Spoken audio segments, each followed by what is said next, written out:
पिता एव पुत्रो जायते, पिता ही पुत्र बनकर के पैदा होता है, उसी का नाम डीएनए है। डी का मतलब हुआ दादा, एन का मतलब हुआ नाना, और ए का मतलब हुआ आत्मा। तो मेरे शरीर में दो चैनल हैं, एक मैटरनल चैनल, एक पैटर्नल चैनल। एक पिता का रक्त संबंध और एक माता का दुग्ध संबंध। रक्त संबंध लाल रंग खून का, जिसको हम आरबीसी कहते हैं, और श्वेत रक्त कण, जिसको हम डब्ल्यूबीसी कहते हैं, ये हमारे शरीर के अंदर हैं। जब तक मैं जीवित रहूंगा तब तक मैं अपने पितरों का श्राद्ध करूंगा। इसलिए हमारा सनातन धर्म कहता है कि पिता ददाति पुत्रान, पिता पुत्र देता है और दादा पौत्र देता है और परदादा सुख संपत्ति देते हैं। वंशो विस्तारताम यातु, वंश का विस्तार, कीर्ति यातु दिगंतरम, और सारे संसार में कीर्ति का फैलना, आयुर् विपुलताम यातु, लंबी उम्र देना, पितृदेव प्रसादता, पितरों के प्रसाद से, पितरों की कृपा से। तो ये जो 6 महीने हैं, इस 6 महीनों में जब अश्विन का महीना आता है, दक्षिणायन जब आरंभ होता है, तो पितरों का दिन होता है और पितृ वायु रूप में आपके घर में वापस आते हैं कि जो कुछ वो छोड़ करके गए हैं वहां सब ठीक तो है।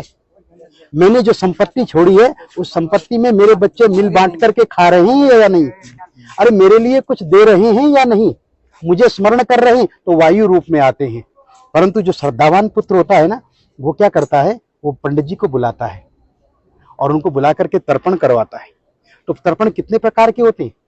बोले देव तर्पण, ऋषि तर्पण, मनुष्य तर्पण, पितृ तर्पण और स्वपितृ तर्पण। और पितरों में भी बोले इस जन्म के बंधु नहीं, ये बांधवा अबांधवा, ये अन्य जन्म निबांधवा। ये श्राद्ध पक्ष ऐसा पक्ष है मित्रों, इसमें आप किसी के लिए भी कर सकते हैं। इस जन्म के बंधु या किसी अन्य जन्म के बंधु, वे सब मेरे इस तिल और तर्पण से तृप्ति को प्राप्त हो गई। दूसरा इसका बड़ा सुंदर मंत्र है जो सार्वभौमिक मंत्र है कि नरकेशु समस्तेषु यातनासु च ये स्थिता, नरक में फंसे हुए मेरे जो पूर्वज हैं, किन्हीं कारणों से नरक से नहीं निकल पाए हैं, तो आज जो मैं ये तर्पण कर रहा हूं ना, मैं यमराज से प्रार्थना करता हूं कि वो उन्हें नरक से निकाल दें, उन्हें रिलीज कर दें, छोड़ दें। इसलिए यम तर्पण भी होता है। यमाय धर्मराजाय मृतवे चांतकाय च वैवस्वत कालाय सर्वदेवक्षाय च औदुंबराय ददनाय नीलाय परमेष्ठिने विरकोदराय चित्राय चित्रगुप्ताय ते नमः। चित्रगुप्त को भी प्रणाम करता हूं कि वो उनकी लाइफ डायरी में से उनका पाप निकाल करके और उन्हें आज मुक्त कर दे। ये पितृ तर्पण है। अपने पितरों को, दूसरे के पितरों को, सर्व पितरों को मुक्ति देने का कार्य ब्राह्मण करता है। आज हम लोग यहाँ पर नारायण की पूजा कर रहे हैं, पितृरूपी जनार्दन देवता प्रियंताम, और अपने यजमान और अपने पितरों की पूजा। बोलिए श्री विष्णु भगवान की जय, पितृ देवता की जय। जब से श्राद्ध पक्ष आरंभ हुआ है, मैं नित्य प्रयास कर रहा हूँ कि जितना मुझसे हो सके सभी के कल्याण के लिए पितृ देवता का तर्पण किया जाए। और मैंने पितृ देवता की नाराज़गी और प्रसन्नता को प्रत्यक्ष रूप में देखा है। अगर आपके घर के जो भी लोग गुजरे हैं, अगर उनको उचित स्थान नहीं मिला है, मैंने उस कष्ट को भी परिवार के लोगों को, उस पीड़ा को सहते हुए देखा है। जिस दिन से मैंने ये सहते हुए खुद अपने आँखों से देखा, तो मैंने प्रयास किया कि अपने स्वजन के परिवार में ये पीड़ा देखने के बाद में मैं बिल्कुल खूब प्रयास करूँगा कि पितृपक्ष में जितना हो सके मैं सबका तर्पण कराऊं। और जिनके भी कुल में पितृ हो, जिन्हें पता नहीं है, और कई बार ऐसा होता है कि हमने गया कर दिया, ये कर दिया, उसमें त्रुटि रह गई, ठीक से विधान नहीं हुआ, हम सोचते हैं कि वो पितृ चले गए हैं, उनको सद्गति हो गई, लेकिन ऐसा नहीं होता है। कई बार अपूर्णता के कारण वो चीज़ें रह जाती है। तो इसलिए मैं प्रत्येक दिन, और जैसे ये विधान में भी है कि सूर्योदय के बाद तर्पण किया जा सकता है, लेकिन कोतब काल जो है 11:40 से लेकर 12:30 के बीच वाला, वो बहुत ज़्यादा विशेष होता है। तो मैं हर काम छोड़ के इंतज़ार करता हूँ कि चलो इसी काल में ही मैं तर्पण कराऊँ और ज़्यादा से ज़्यादा लोगों को लाभ मिल सके, क्योंकि धर्म जीवन चैनल के माध्यम से पूरा भारत देखता है। तो ये प्रयास किया मैंने, और मेरा निवेदन ये है कि जो मन में भ्रांतियाँ बिठा दी गई जिसके माता पिता जीवित हो श्राद्ध नहीं कर सकता, उसको नहीं करना चाहिए।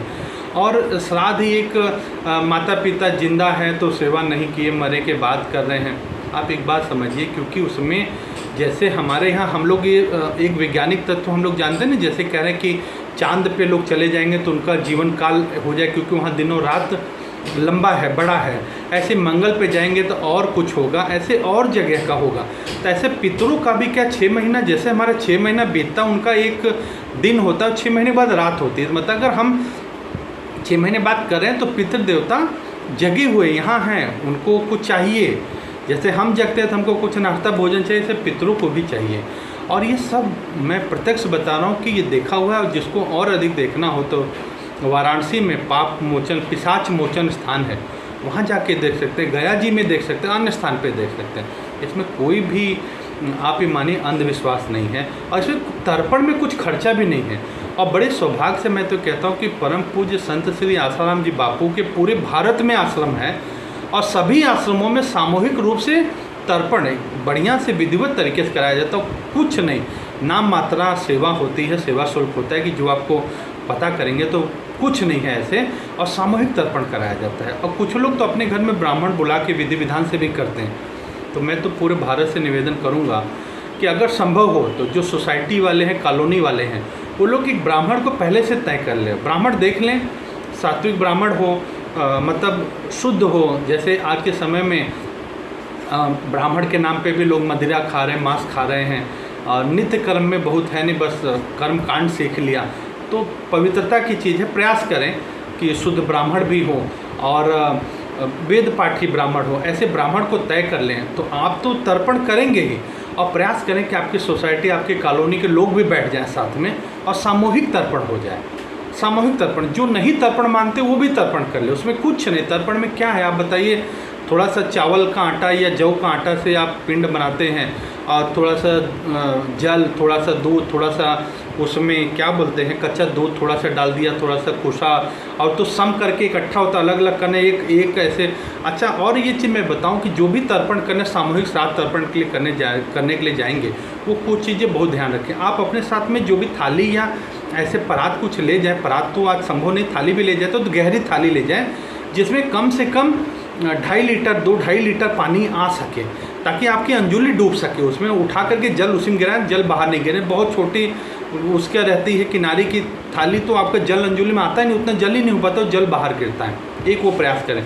दूसरा प्रयास क्या करें, सामूहिक श्राद्ध करने जा रहे हैं तो ये जो पवित्री बोलते हैं, पैती भी बोलते हैं, ये ऐसे अंगूठी जिसको कुशा की बोलते हैं, वहाँ कुशा के लेके आप बांधते, कई बार कुशा खुल जाता है, तर्पण से निकल जाता है। मात्र मुझे लगता है दुकान में 5 रुपये के, पूजा की स्टोर में कहाँ भी पूजा सामान मिलता है वहाँ मिल जाता है 5 रुपये। आप खुद खरीद के साथ में लेके जा सकते हैं, आश्रमों में मिलेगा, लेकिन आप अपनी तैयारी करें तो बुराई क्या है, पैती ले लें। और उसके बाद में त्रिदंड जो है वो 3 कुशा को लेकर के बनाते, कुशा बांध के करते हैं, कुशा मोड़ के भी करते हैं। और ये मैं दुकान पे गया, मुझे ये बना बनाया मिल गया 10 रुपये का, ठीक है। तो इसी से मैं श्राद्ध तर्पण करा रहा हूँ, ये भी रेडीमेड सामान मिल गया। अब उसके बाद में ज़रूरी चीज़ जो है कि थाली, और वहाँ पे एक थाली के अलावा छोटा सा लोटा और एक चम्मच, थाली, लोटा और चम्मच।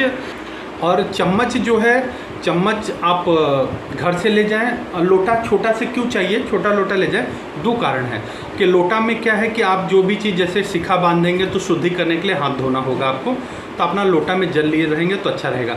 अच्छा, कई वहाँ पे आपको जोत दीप जलाने के लिए मिलता है, मिट्टी के दिया मिलता है।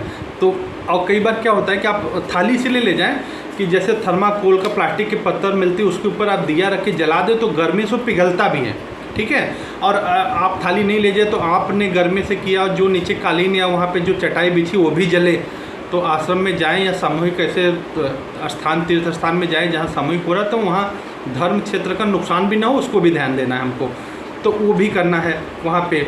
और उसके बाद में क्या है कि जनेऊ वहाँ मिलेगा आपको, लेकिन कई लोग ऐसे होते हैं कि जो जनेऊ बदलने के बाद फिर वो पहनते भी हैं, नया जनेऊ पहन लेते हैं। तो जैसे बड़ा जनेऊ फुल साइज का आता है, दुकानों में कई बार छोटा मिलता है, तो अगर आप जनेऊ रखते हैं फुल साइज वाला तो अपना एक साफ जनेऊ भी साथ में लेके जा सकते हैं। उसके बाद में 2 थाली रखने में फ़ायदा, एक में तो आपको पूजा की सामग्री रख लोगे आप, आश्रम में आपको प्लेट स्टील की थाली तो नहीं मिलेगी, प्लास्टिक की मिलती हैं, लेकिन हम जो तैयारी कर सकते हैं वो तो कर लें।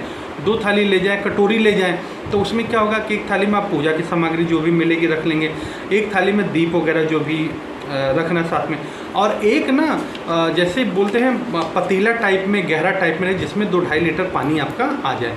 अब देखो पहले क्या होता था कि पीतल का परात मिलता था, परात आता था पीतल का। अब पीतल का नहीं है तो उसमें क्या कर सकते हैं हम कि जो छोटी सी पूजा की पीतल की प्लेट आती है ना, एक छोटा सा पूजा की प्लेट हम सस्ती होती है, पूजा प्लेट आप भोग लगाने के लिए रखते हैं, ऐसा कुछ है, तो वो क्या करें उसी स्टील वाले उसमें उसको अंदर डाल दें, ठीक है, वो भी शुभ हो जाएगा, वो डाल दें और अपना तर्पण भी करते रहें। और आपको पतली सी प्लेट रहेगी तो तर्पण उठाते समय हाथ में भी नहीं आएगा। बहुत लोगों के पास तो परात वगैरह भी होती है। अच्छा, और उसके बाद में क्या है कि हाँ, और एक चीज़ मैंने देखा है सेवा के दौरान में, जैसे जोत वगैरह जलाने के लिए, अब मान लो सैकड़ों हज़ारों की संख्या में लोग बैठे हैं, ठीक है, हज़ारों संख्या में लोग बैठे हैं, तो 5 आदमी 4 आदमी पे माचिस दी जाती है, भाई आप जला ली। अब एक आदमी जला रहे, हवा लग रही, उनका कपूर बुझ जा रहा है, वो दूसरे इंतजार करें। तो हम ध्यान रखें कि घर से माचिस अपनी ले लें, छोटा सा पीतल का दीपक रख ले, पूजा के लिए दीपक तो हम रखते हैं ना भाई, पूजा के दीपक रख लें।